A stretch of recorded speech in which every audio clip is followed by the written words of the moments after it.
Hello subscribers, మన తెల్ల గులాబీల మ్యాంగోలతోటి sweet mango పిక్కలు అయితే పెడుతున్నామండి ఈరోజు.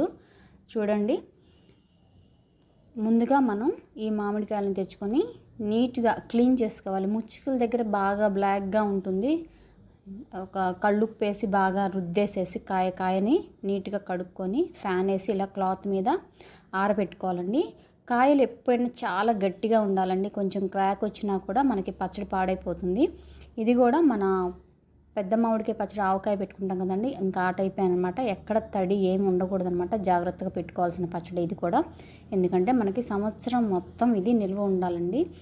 చాలా బాగుంటుంది టేస్ట్. మేమైతే ఎప్పుడు పెట్టుకుంటాం ప్రతి సమ్మర్లో. ఈ సమ్మర్కి ఈ తెల్ల గులాబీలు తెచ్చుకున్నాం కాబట్టి చూపిస్తున్నాను మీకు.